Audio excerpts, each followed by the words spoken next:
আশা করি সবাই ভালো আছেন, আলহামদুলিল্লাহ। আজকে আমরা কিন্তু প্রতিদিনই কিন্তু আমরা বলি যে গতকালকে আমরা যে কাজগুলা করেছি সেগুলোর আগে প্রশ্ন উত্তর দেন আমরা মূল ক্লাসে যাব, তাই না? তো এখন প্রশ্ন হলো, গতকালকে তুমি কি কাজ করছিলা? আমি গতকালকে এসি সার্ভিসিং করছি। কি এসি?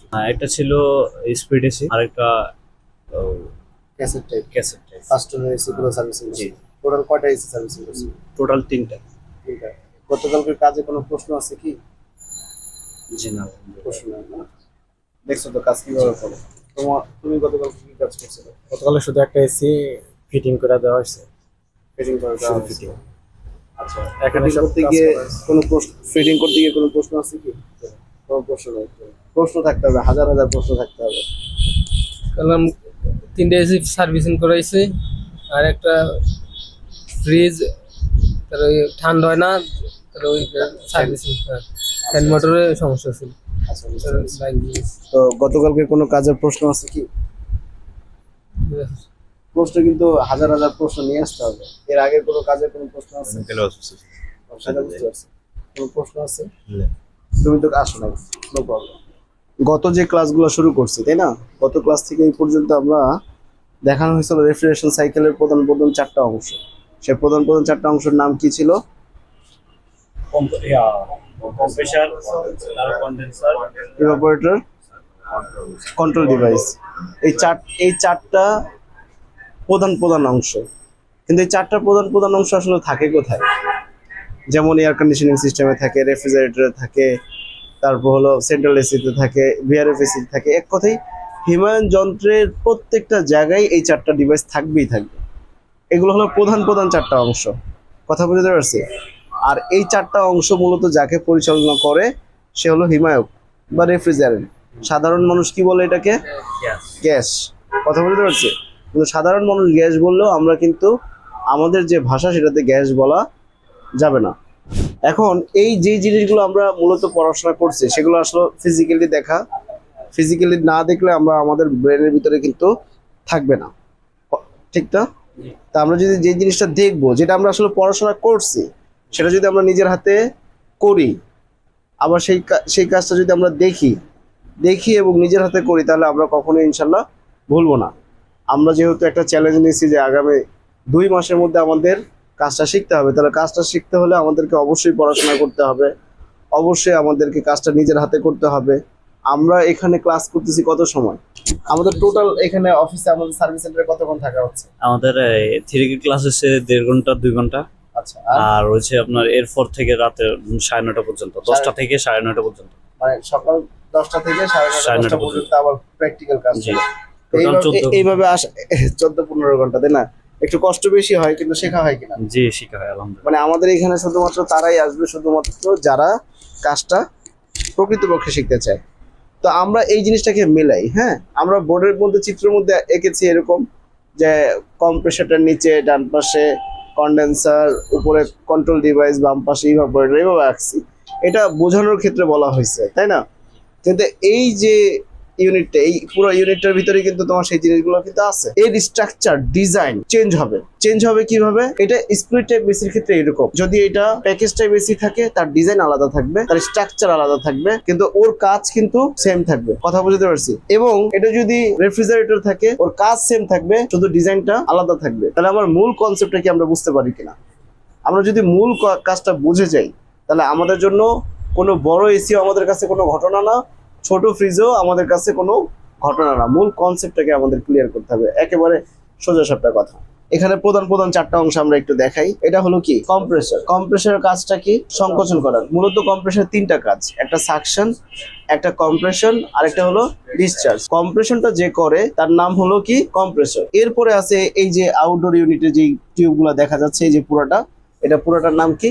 এই যে পুরোটা কন্ডেন্সার, যেটা তাপ কি করে? বের করে দেয়, বর্জন করে দেয়, তাই না? এটার নাম কি?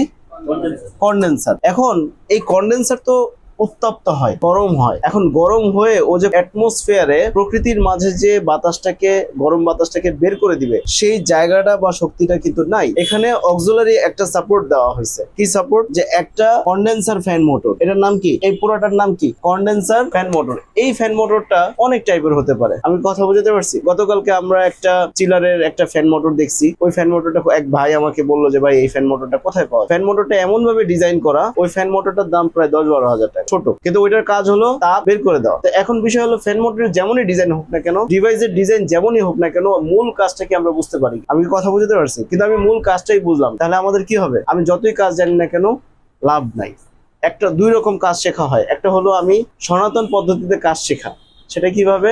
যে আমি একটা ওস্তাদের সাথে কাজে গেলাম, দেখলাম, কিন্তু আসলে প্রকৃতপক্ষে আমি দেখলাম কম্প্রেসার নষ্ট, চেঞ্জ করে। কিন্তু কম্প্রেসারটা কেন নষ্ট হয়েছে সেটা কিন্তু আমরা জানি। কিন্তু আমরা যদি অভ্যন্তরীণে পড়াশোনা করি, কাজ শিখি, তাহলে আমার কম্প্রেসার কেন নষ্ট হয়েছে আমাকে কারো কাছে জানা লাগবে না, আমি নিজে এটাকে বের করতে পারবো ইনশাল্লাহ, তাই না? তাহলে মূল বিষয়টা আমি বুঝি কিনা। তাহলে আমার এটার ডিজাইন, আউটডোরের ডিজাইন যেমনই হোক না কেন, আমরা বড় এসি দেখছি না আউটডোর, এই যে গতকালকে তুমি গেছিলে না, আউটডোরে ফ্যান মোটর কয়টা ছিল? 2টা। কন্ডেন্সার বড়, তাহলে তাপ বেশি, তাহলে তাপ বের করতে হবে বেশি। কথা কি আমি বুঝতে পারলাম? তাহলে আলটিমেটলি তাপ যদি বেশি বের করতে হয়, তাহলে ফ্যান মোটর বেশি লাগবে, এর শক্তিও বেশি লাগবে, রাইট? তাহলে এই কন্ডেন্সারটা, এই আউটডোর ইউনিটের যে টিউব গুলো দেখতেছি, এগুলোর নাম কি? কন্ডেন্সার। এই কন্ডেন্সারের এই যে টিনের মতো দেখা যায় না, অ্যালুমিনিয়ামের টিনের মতো দেখা যায় না, এগুলাকে বলা হয় ফিন্স।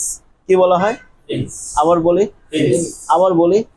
আবারও বলি, মুখে বলতে হবে। যত বেশি বলবো তত বেশি আমাদের ব্রেনে থাকবে। আমাদের ব্রেন কোনো কিছু সহজে নিতে চায় না, মানে কঠিন জিনিসগুলোকে সহজে নিতে চায় না, সহজ জিনিসটাকে সহজে নিতে চায়। একটা কাজ শেখা আসলে কখনো সহজ ব্যাপার না, এটা অবশ্যই অনেক কষ্টসাধ্য বিষয়। তাহলে এই ফেন্স গুলো কি করছে? সে তাপ অপসারণ করতে সহায়তা করতেছে। মূলত তাপ উৎপন্ন হচ্ছে কোথায়? টিউবের ভিতরে।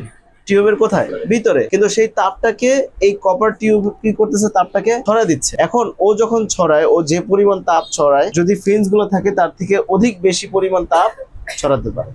আর ফিন্স গুলো যদি না থাকে তাহলে তাপ ছড়াতে পারবে কম। এখানে তো আমরা ক্লাসের শুরুতে আমরা বলছি পৃথিবীতে ঠান্ডা বলতে কিছু নাই। ঠান্ডা হলো কি?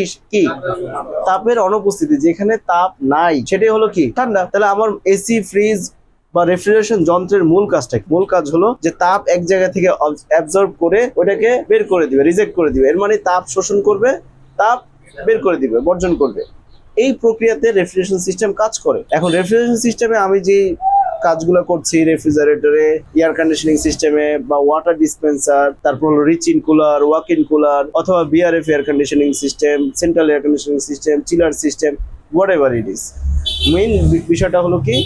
মেইন বিষয়টা হলো কনসেপ্টটা কি? ও মেইনলি তাপ নিবে। এখন কাস্টমারের, এখন মনে করো আমি তোমাদেরকে একটা এক্সাম্পল দিতে পারি। এই পানির বোতলটা যখন উৎপাদন হয় তখন এ কিন্তু খুবই সফট থাকে, গরম অবস্থায় থাকে এবং সফট থাকে। যদি এটা বাতাসের সংস্পর্শে আসে তাহলে এটা এরকম আঁকা বাঁকা হয়ে যায়। তাহলে ওকে কিন্তু প্রোডাকশন লাইনের থেকে যখন বের করা হবে তখন ইনস্ট্যান্ট ঠান্ডা করে বের করতে হবে। তাহলে ইনস্ট্যান্ট ঠান্ডা কে করবে? ঠান্ডা পানি। তো এখানে চিলার মেশিন ব্যবহার করে ঠান্ডা পানি দিয়ে এটাকে স্প্রে করার সাথে সাথে ঠান্ডা হয়ে যায় এবং এর যে শেপটা ঠিক থাকে এবং প্রোডাকশন ক্যাপাসিটি বেড়ে যায়। তাহলে রেফ্রিজারেশন যন্ত্রের কিন্তু ব্যাপক ব্যবহার সারা পৃথিবী জুড়ে, তাই না? তাহলে আমাদের এখানে রেফ্রিজারেশন যন্ত্রের মূল কনসেপ্টটা কি আমরা ক্লিয়ার কিনা, এইটা আমাদের ঠিক রাখতে হবে। তাহলে প্রধান কয়টা অংশ বললাম? 2টা। কম্প্রেসার বললাম, এই যে কম্প্রেসারটা দেখা যাচ্ছে, এ কি করছে? রেফ্রিজারেন্টকে, হিমায়ককে সার্কুলেশন করছে, মানে চলমান রাখতেছে, তাই না? এটাকে বলা হয় heart of refrigeration. Clear? Heart of refrigeration. এরপরে আছে হলো এখানে ইভাপোরেটর। ইভাপোরেটরের কাজ কি? ইভাপোরেট মানে কি? বাষ্পীভূত করা। যখন আমরা এটা প্র্যাকটিক্যালি সবাইকে দেখিছি না যে কিভাবে তাপ শোষণ করে? তোমরা কে দেখো না?